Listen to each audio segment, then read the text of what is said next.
Hey everyone, it's BigSmoons with a Platinum Review, where I talk about the games that I have the Platinum Trophy or 100% on, and what it took to get there. I also review the games based on the amount of fun I had. With Christmas upon us, I'd like to take some time to talk about the hero of our video today, Kratos Claus. He's dressed all in fur from his head to his foot, and his clothes are all tarnished with ashes and soot. A Leviathan axe he has flung on his back. When creatures appear, it is time to attack. Yes, our bearded Kratos is here to bring in the holidays on today's BigSmoons Platinum Review. Today, we're going to talk about the 2018 release of God of War that was developed by Santa Monica Studios. God of War is the reimagining, reboot, and sequel to the original God of War series that started on the PlayStation 2 back in 2005. In the older games, Kratos was tackling the pantheon of Greek gods. After laying waste to them, he apparently settled down and had a son. It appears the heroes of Norse mythology didn't hear about what happened in Greece and literally come knocking on Kratos' door. Let's get started.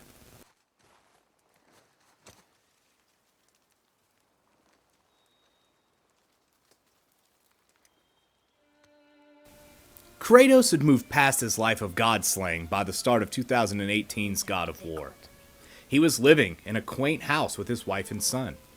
The game opens with the passing of his wife, and Kratos wants to make sure that his son is ready for the trip they are making to the highest peak to scatter her ashes. During the journey, Kratos begins to bond with his son Atreus. Along the way, you'll run into a cast of Norse mythological figures, to include Mimir, Freya, and the World Serpent, whose name I'm not going to try here. Everything you do is under the ever-present eyes of Odin. There are 9 realms in Norse mythology, and you're taking the world tour of some of them. Each realm you visit has its own feel, from the poisonous maze of Niflheim to the freezing world of Helheim. Kratos and Atreus must battle their way through the realms, and their goal to scatter the ashes as they had promised. Kratos has traded in his trusty blades of chaos by ripping them from his forearms. He has wraps around where the wounds would be. He instead carries around an axe that was crafted by dwarven brothers that you meet along the course of the game. These brothers will help you upgrade your weapons and equipment. The axe has some magic of its own.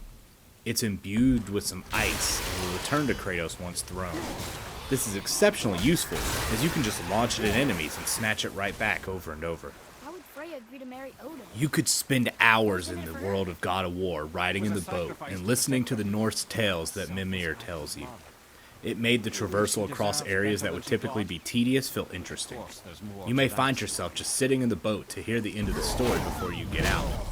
If there was any gripe that I have for the game, it's that a lot of the boss battles feel uninspired. You fight some named big trolls and some other lackluster monsters. There are a couple Norse gods that get the good old Kratos smackdown, and these parts feel great. There's also a battle with a dragon that feels amazing. I just wish there was more battles like that in the game. There are some optional fights that aren't optional when you're going for the platinum. These come in the forms of the Valkyrie, and these battles will test your combat skills more than any other battle in the game. I give God of War a 10 out of 10 for fun. It was easily my game of the year for 2018. If you have a PlayStation 5 or get one for the holidays this year, the game is included with the PlayStation Plus collection.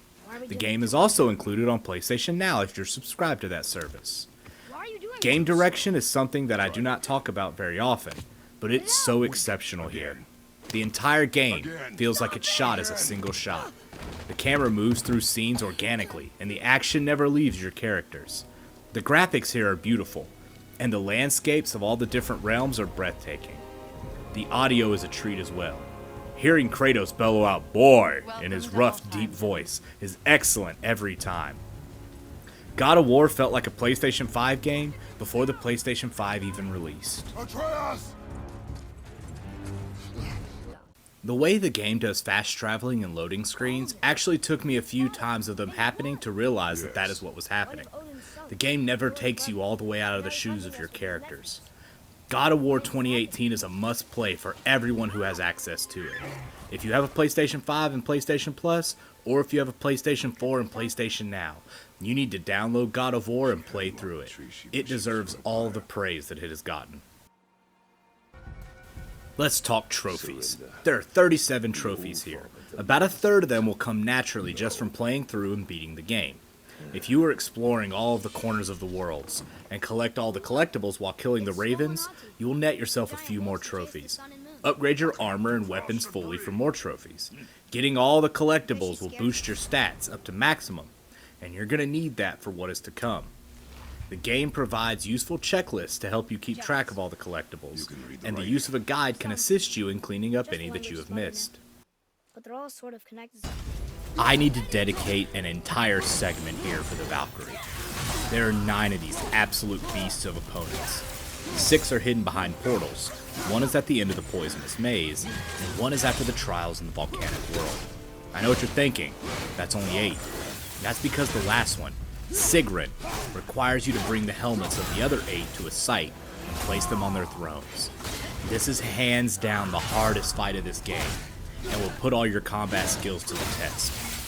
I am not afraid to admit that I put the game on the easy to get the best of her.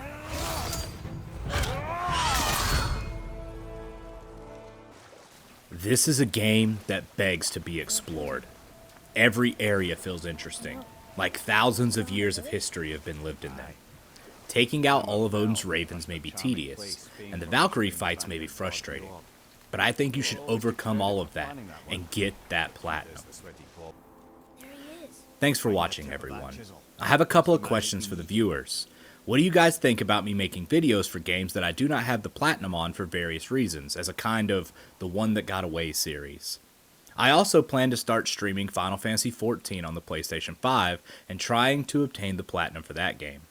I haven't decided whether to stream it on YouTube or save that for Twitch and then just make YouTube videos afterwards. If you have any suggestions, let me know.